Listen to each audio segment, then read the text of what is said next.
So we're at this interesting point of time right now where fintech has grown enough to be really taken seriously.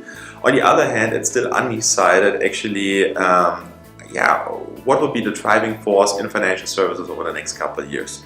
I think ultimately those companies will be the most successful that understand best how to take customer data and exchange it into value for the customer.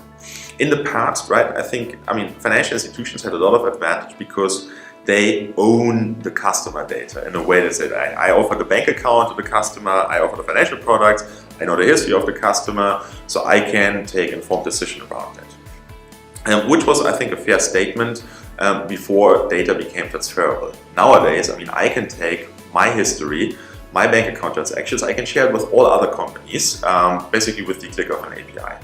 There's something called PSD2, which is a harmonization of how data is being exchanged across financial institutions in Europe, that basically says every bank is forced to offer an API how to share the data.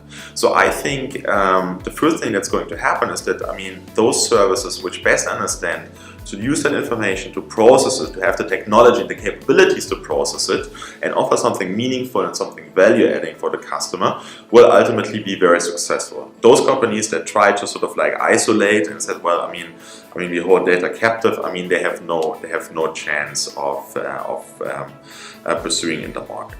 In that sense, I think fintechs have clearly, an advantage in that sense because they are, far more capable when it comes to technology. They're far better in attracting the talent than banks will be. On the other hand, banks have an advantage because they just have, these pretty big customer bases, and they have pretty cheap cost of capital. They know how to manage like all that risk universe. So I don't think either that banks are going to disappear over the next 10 to 20 years. So because the banking model is way harder to disrupt than the retail model, because it's not only a change in distribution that is needed to really change the way how banking is happening.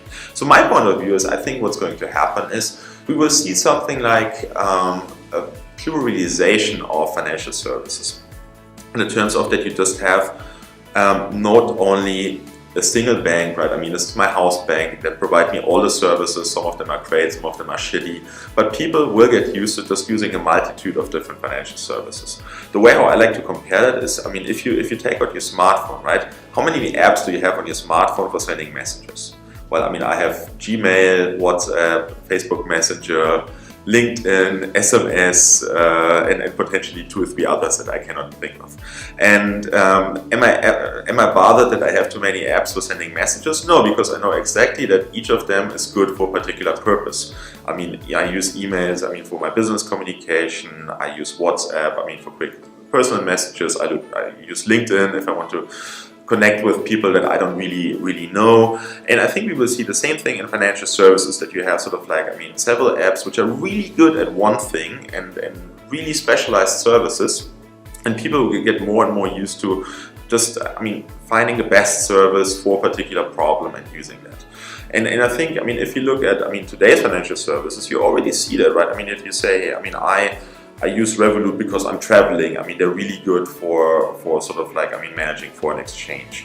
I use TransferWise. I do my investments, for instance, with Scalable Capital. I still have my bank account with Deutsche Bank just because, they give me my credit card and I have like all my sort of like direct debit sitting there, so there's no need really for me to change. If I want to take a loan, I will do it with Kreditech just because they have the best experience.